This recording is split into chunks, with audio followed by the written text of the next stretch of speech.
There she stood, on a makeshift stage, in heels sinking into the dirt, in a freezing, foreign land, surrounded by 100,000 men who hadn't smiled in months.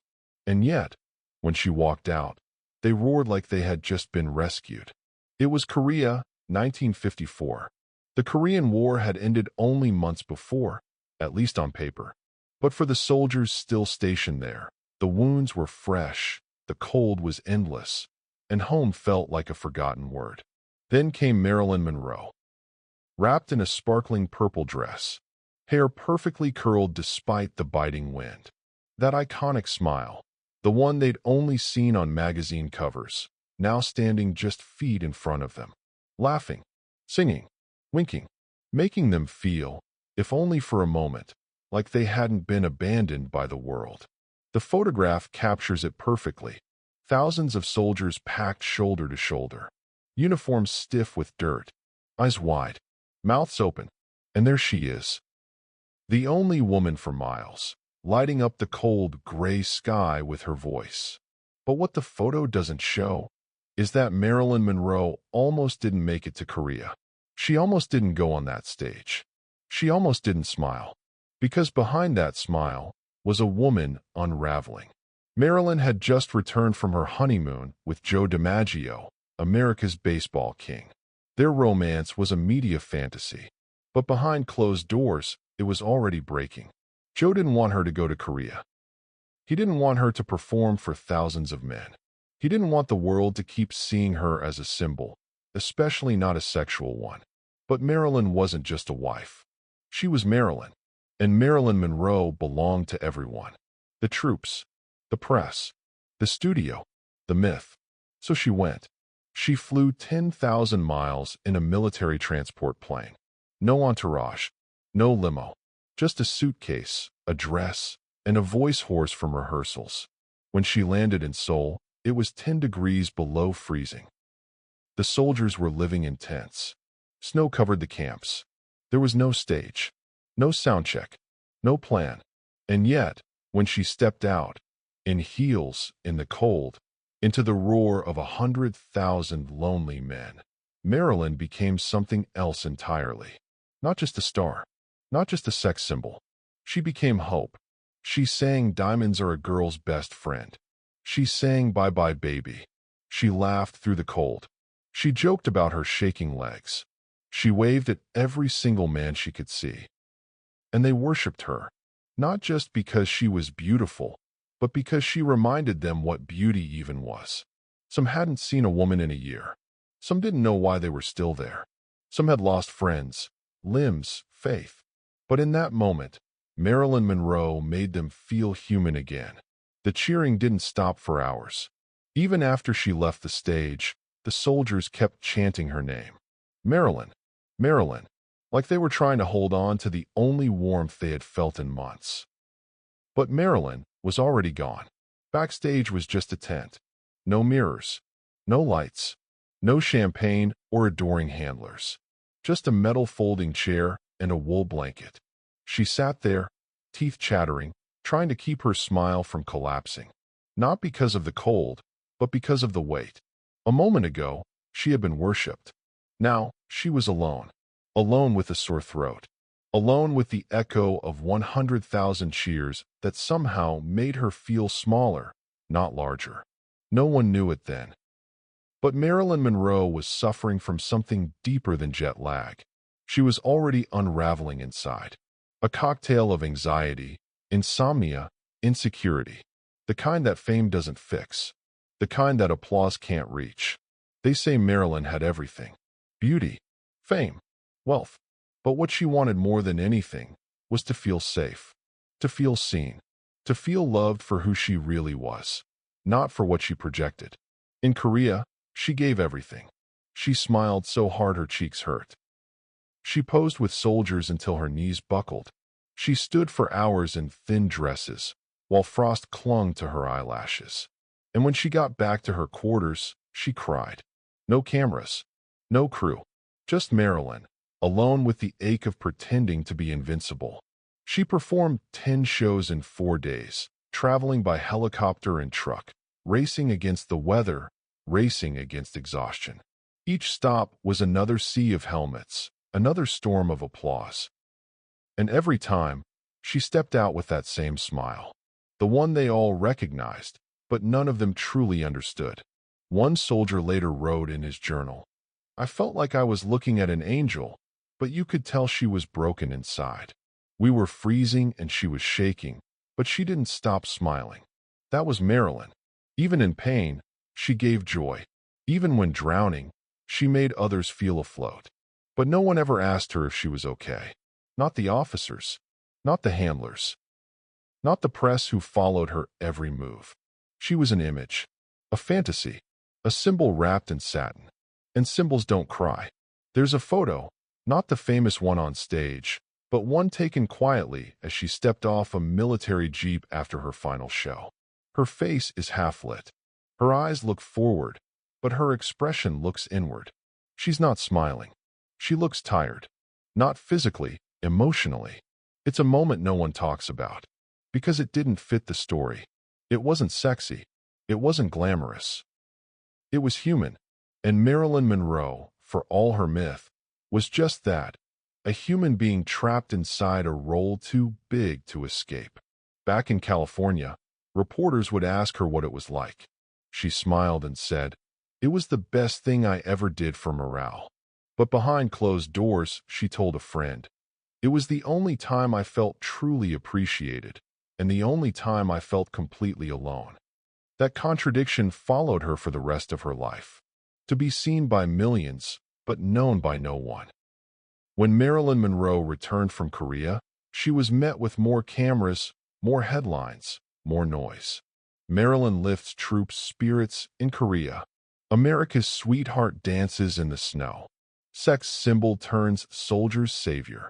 But one man wasn't smiling. Joe DiMaggio. He was waiting. At home. Silent. Seething. Their marriage had only just begun. Barely 2 weeks old when she left. And already, cracks were showing. Joe had grown up with a different kind of fame. Stoic. Respected. Rooted in performance, not persona. He didn't understand the world Marilyn lived in. A world of illusion, seduction, spotlight. He hated her image. Hated how men looked at her.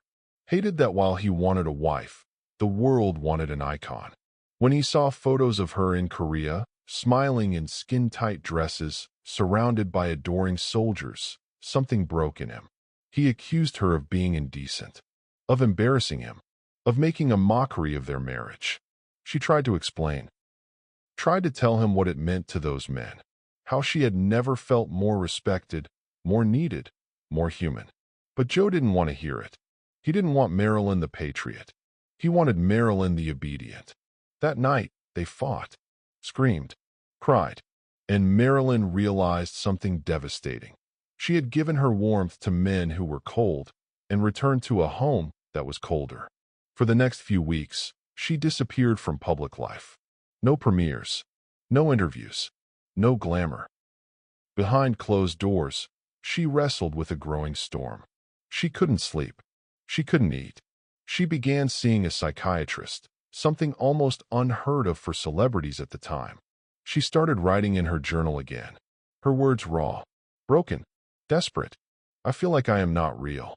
I am a thing to be looked at, not a person to be held.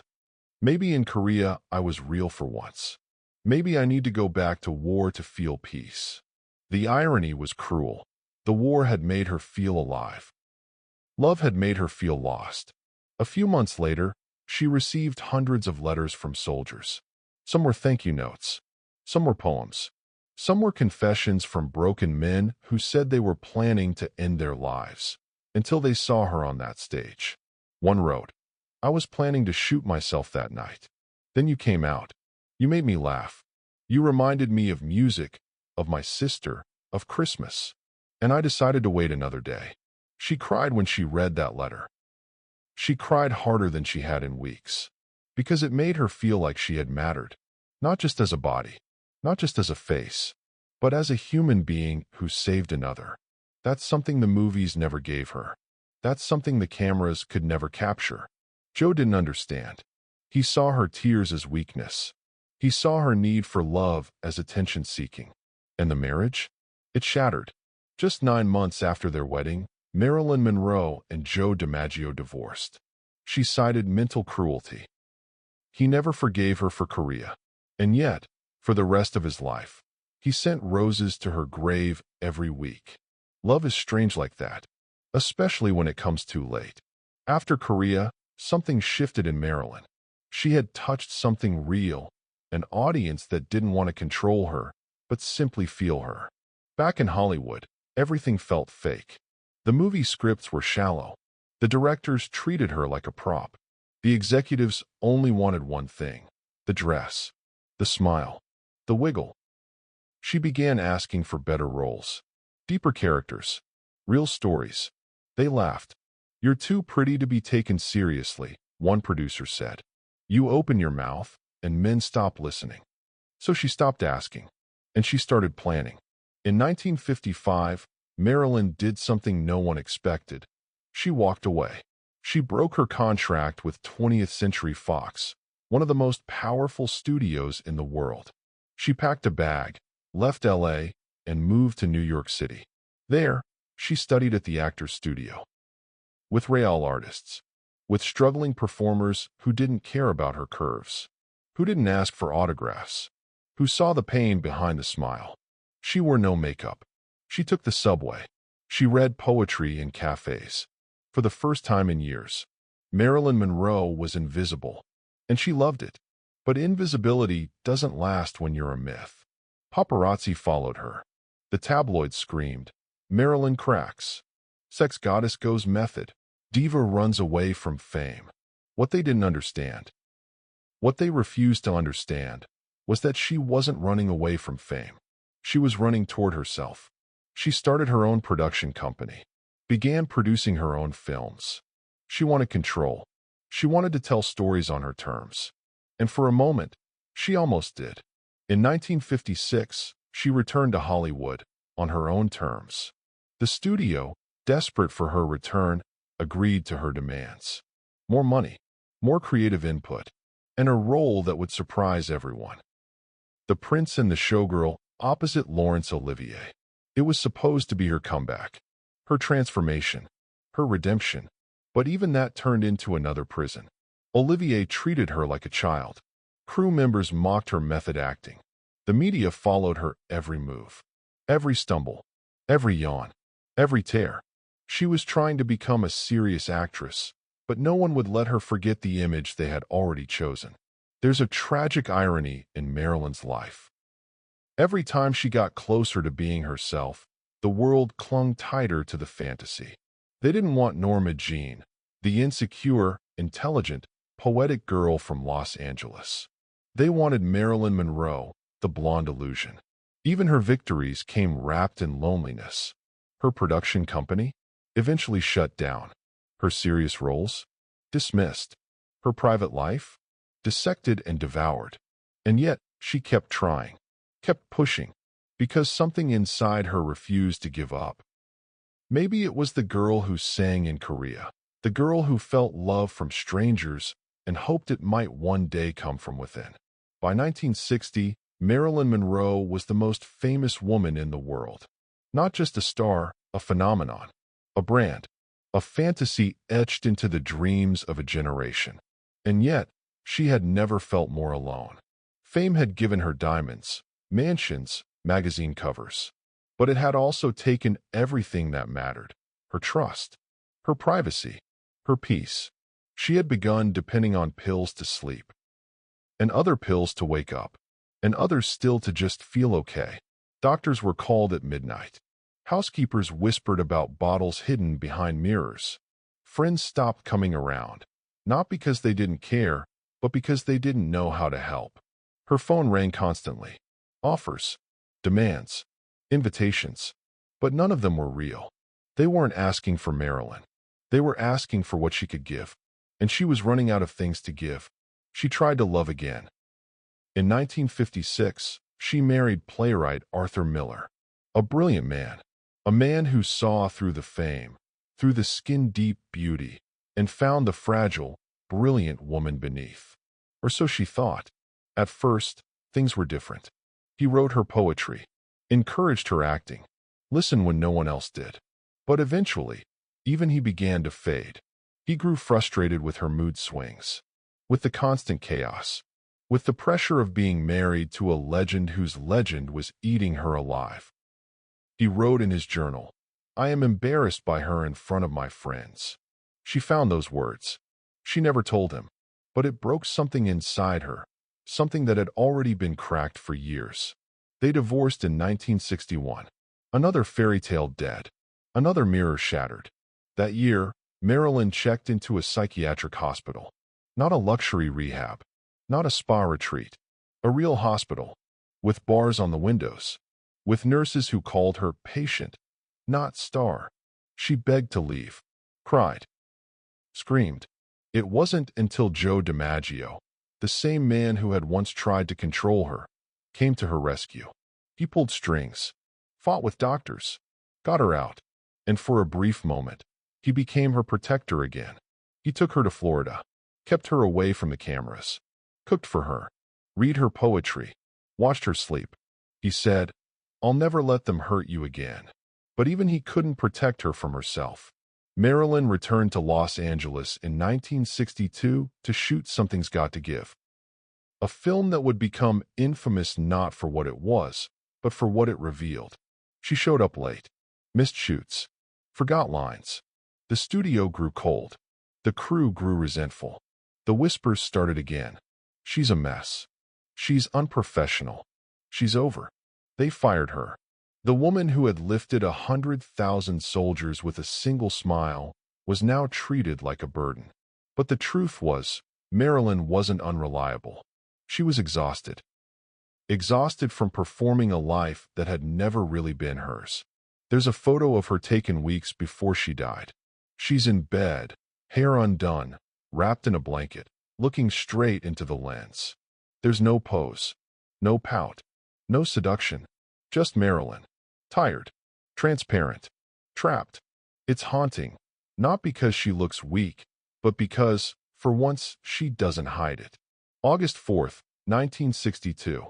Brentwood, California. 3:30 a.m. A housekeeper screams. A doctor breaks down a locked door. A body lies face down, naked, on a bed. Empty pill bottles scattered like ghosts on the floor. Marilyn Monroe, dead at 36. The woman who once made soldiers believe in joy again, now silent. Cold. Alone. The official report? Probable suicide by barbiturate overdose. But nothing about Marilyn's life, or death, was ever that simple. Theories exploded. Some say it was an accident. Others swear it was murder. There were whispers of affairs with President John F. Kennedy and his brother, Robert. There were rumors of FBI files, CIA threats, mob connections. She knew too much, they said. She was unstable, they claimed. She wanted to speak, to expose something. And maybe she did. Maybe she didn't. But the truth is, the world never really cared about why Marilyn died. They only cared that she did. The same headlines that once glorified her now dissected her. They published the layout of her bedroom, photos of the bedsheets, descriptions of the body. No reverence, no respect, just spectacle. Just another chapter in the myth of Marilyn. But behind all that noise, there's a quieter truth, one that doesn't need conspiracies or autopsy reports.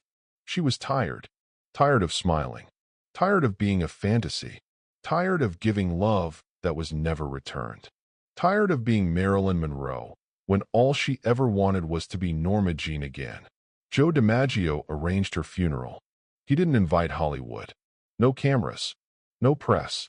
He sat alone, red-eyed, as they lowered her into the ground.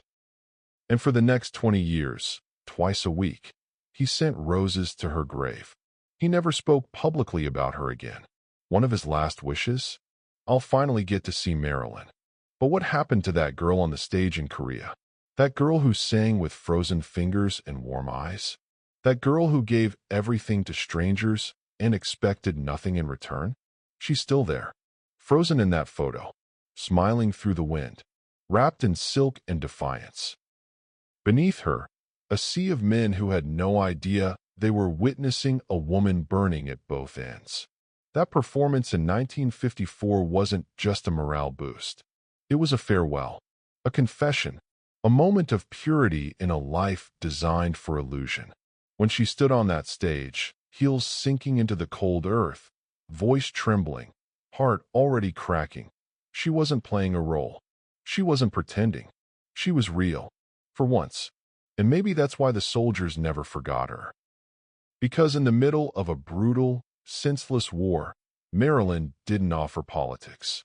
She offered presence, humanity, warmth, not the kind you find in fire, but the kind that flickers inside a person who's about to go dark.